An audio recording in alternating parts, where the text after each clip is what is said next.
Doutor Américo, o senhor sabe que o Estado do Rio Grande do Sul sempre foi um Estado separatista, né? Até em razão de que nós nunca estivemos confortados com o federalismo e tampouco com daquilo que é dito em épocas passadas no Rio de Janeiro e hoje pelo Brasília. Então, nossa raiz, e nós gaúchos, a gente tem eu não vou dizer que seria um orgulho, mas é uma pecha que nós carregamos de nos sentirmos diferente do Brasil, principalmente na visão política e principalmente do dia a dia. E uma das condições que o Estado do Rio Grande do Sul é um Estado muito singular é porque nós investimos muito numa educação de família. Ou seja, somos separatistas porque nós gaúchos somos diferentes de vocês. Não que sejamos diferentes por raça, crença ou nada, mas nós somos separatistas numa questão política. Porque nós não admitimos muitas vezes que o governo federal vem aqui, e assim foi o começo, a busca do charque, do imposto do charque. O imposto, na verdade, era o charque, mas era o nosso gado. E quando bate no gado daquele que é o estancieiro, que hoje, por incrível que pareça, o nosso estado é agropecuário, as nossas indústrias pré-existem nas periferias de Porto Alegre, mas nós somos um país, nós somos um estado, olha só, estou confundindo estado com país, nós somos um estado agrícola, em que as nossas instâncias representam tudo no nossa produção. Eu lhe faço uma pergunta, Belém do Pará, né? Como é que está frente a isso? Como é que se vê? Existe uma conotação, eu digo, voltado naquela atuação do crime, veja bem, se a dificuldade do Rio Grande do Sul é em razão das parcas condições que se dá ao pobre, lá em Belém do Pará, em Pará, também não é os crimes decorrentes de uma má distribuição do governo centralizado aos jovens que deveriam, e pior, porque nós temos rios, nós temos aquelas pessoas ribeirinhas que estão longe do acesso da federação. Será que também vocês não enfrentam a mesma dificuldade? Isso aí é que eu, paraense, em relação a vocês, eu sinto inveja, né? Dessa consciência de vocês, que é uma consciência que falta principalmente nos nossos políticos, né? Porque o político é um animal sui generis, né? Ele, por causa do voto, ele faz qualquer coisa, né? Então, para ele não existe dinheiro, não existe ouro, existe voto, né? Então, por causa do voto, ele faz qualquer coisa. E devido a isso aí, a nossa população é muito jogada ao léu, entende? Não é dado a ela assistência devida e tudo mais, entende? Inclusive eu sou um cara insatisfeito, né, com a atual situação do meu estado. Por exemplo, eu já, uma vez, falando para uns estudantes de direito a respeito do Tribunal do Júri, eu preguei a independência do Estado do Pará para que ele se tornasse um país chamado Pará. Porque é o seguinte, o Brasil não liga a mínima para nós. O Brasil não está nem aí para o Estado do Pará. O Brasil não reconhece o Estado do Pará como nada. O Brasil só faz tomar, né? Tomou. E ainda vai tomar mais. Ouro da Serra dos Carajás. Sabe como Portugal fazia com o Brasil naquela época? Hoje o Brasil faz com o Estado do Pará. Tira o nosso ferro de lá, né? Se aproveita de toda a madeira de lá. E nós estamos ficando pobres e não temos consciência disso. Real, né? Isso aí. Não temos consciência disso. Mas quando tomarmos a consciência, o efeito já é dantesco. Né? E aí eu faço um paralelo, doutor Américo, que a raiz do separatismo existe no nosso povo. Tanto é que hoje nós temos os CTGs em todo o Brasil, justamente o fulcro de que nós gostamos do Brasil, mas nós gaúchos pensamos diferentes. Porém, eu vejo que Belém do Pará, e existe essa condição de que vocês não querem vocês querem separação, mas antes de separação vocês querem um bem-querer que o Estado de vocês não tem. Não tem. E aí eu vou para uma pergunta fundamental. Toda a riqueza de Belém do Pará, e o grande parte do Pará, está nos minérios, correto? Certo. Nos seus rios. E aí o senhor participou de um grande julgamento que se chama Eldorados do Carajás. Dos Carajás, E aí eu te faço uma pergunta bem contundente. Né? Foi difícil e muito mais que difícil a raiz do problema, porque ali se existiam conflitos também, né? que poderia ser usado contra o senhor em defesa de classes, né? Que foi contrário na sua defesa. Eu vou dar uma visão de gaúcho daqui, né? O conflito existente foi em decorrência da necessidade que aquele povo sofria, que aquele povo almejava, ou não era isso? Não, veja bem, dos sem terra, né, que estavam envolvidos lá no problema, mais de 80% não eram do Estado do Pará. Então já fora essa situação. Fora isso aí. Agora, eles faziam uma luta justa, né? Por um pedaço de terra e tudo mais, aquilo lá e tal.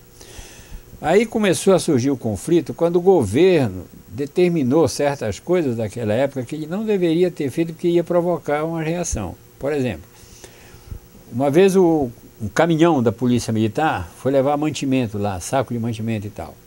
E chegou no local, tinha que despejar um mantimento. Mas aí, por determinação do governo, mandou que os soldados carregassem aquelas sacas e levassem para o depósito tal. Então, quando mandaram os soldados fazer isso, os soldados, ao carregar as sacas, os caras fizeram um corredor polonês e batiam nos soldados. Então, o soldado já ficou com aquilo, né? Esse fato veio ao conhecimento dos demais dentro do quartel. Então, os caras já ficaram com sem terra por aqui, né? Naquele dia lá da Curva do S, veja bem, o coronel Pantoja estava no quartel, eram umas 6 horas da tarde, e aí recebeu a determinação para que reunisse a tropa e fosse lá para o conflito. Aí ele pensou, olha, se eu for lá, aqueles caras lá estão armados. Os meus soldados aqui não tem bala de borracha, cacetete, essas coisas, só tem arma pesada, fuzil e essas coisas, né? E lá tem mulheres e crianças, vai ser uma atrocidade. Aí ele começou a levar com a barriga, né? Dizia, olha, não sei o que, eu já dispensei o pessoal já saiu às 2 horas da tarde do quartel e tal, não dá para ir. Aí o cara ligando de Belém, o secretário lá, insistindo para que ele fosse lá. Aí até que enfim amenizou mais a situação. No outro dia de manhã veio novamente a ordem. Vai lá, né? E limpa aquela estrada lá, desimpede o caminho todo. Ele disse, rapaz, mas eu não tenho armamento para isso. Como hoje nós vemos na televisão, né, o pessoal com cacetete, com bala de borracha, esse negócio todo, só tinha fuzil e metralhadora. Ele disse, olha, pô, só tenho isso. Aí a ordem veio de lá, te vira. Foi o que disseram para ele. Aí chamou a tropa, reuniu e disse, olha, pessoal, existe essa hostilidade com vocês, dos caras que botaram vocês no corredor polonês e tal, aquele negócio todo e tal. Agora vamos usar de toda a cautela, porque a gente só tem arma letal. Se der um tiro em alguém, aí é para matar, aí vai dar uma confusão tremenda. Lá tem mulher, tem criança, tem tudo. E foram para lá, né? E não sei se vocês viram, né, que ao chegarem lá, quando estavam se organizando e tudo mais, aí os sem terra partiram para cima deles. Uhum. E aí não deu mais para segurar nada, né? Aí foi a confusão total, né? E aí o governo federal mandou gente lá para influenciar, para condenar o pessoal, os soldados da polícia militar e tudo mais. Isso rendeu a mim e ao Quaresma um processo criminal. E daí por diante, entendeu? E assim, por... Mas, doutor Américo Leal, esse, na verdade, é um júri histórico no nosso país. Né? E tem mais, aquele processo de Eldorado dos Carajás, ele desde a primeira folha até a última, ele é nulo. Às vezes, quando eu comentava com os colegas da área jurídica aqui no Rio Grande do Sul, aí os caras achavam que eu estava mentindo, sabe? Isso não é possível. Por exemplo, tinha um soldado lá, nós estamos falando no antigo rito processual. O soldado lá, ele foi denunciado, né? Não foi feita defesa prévia para ele, ele não arrolou testemunha, né? Foi interrogado e foi pronunciado para ser levado ao tribunal do júri sem que tenha sido respeitado os seus direitos. Outra, o juiz que presidiu o processo de instrução era um juiz de Belém, que foi designado pelo tribunal para vir cuidar do processo em Eldorado dos Carajás. E em Eldorado do Carajás estava lá o juiz da vara. Entendeu? Então o juiz da vara não folheou o processo e um juiz vindo de Belém foi folhear o processo. Começa a segunda. Terceira, esse juiz que veio de Belém, para manter a celeridade processual, veja bem, eu arrolei como testemunha do meu cliente, o João, o Manuel e tudo mais. E o doutor Merria arrolou como testemunha do cliente dele, fulano, beltrano e cicrano. Quando ele ia escutar as testemunhas dos meus clientes, aquelas que eu arrolei, ele dizia, está no processo lá, escrito.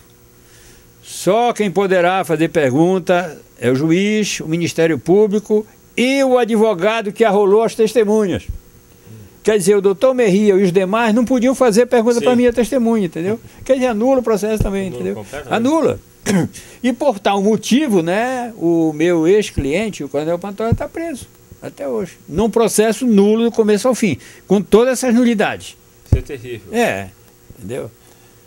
Então veja bem, acontecem desses fatos. Isso que foi um caso, eu quero dizer para o telespectador, para aqueles que atuam no júri, os estudantes, é importante a compreensão do mestre nessa área, que é o caso do senhor, para nós vermos a dinâmica do crime lá e a dinâmica dos crimes aqui. Lá foi uma questão particular no contexto do universo do Bem do Pará, e que as forças políticas tiveram o seu jogo, né? Certo. E hoje nós temos outro caso que o senhor também teve um quadro de absolvição importantíssimo, e é a razão de que o estudante deve estudar esses julgamentos, servem de julgamentos de laboratório jurídico.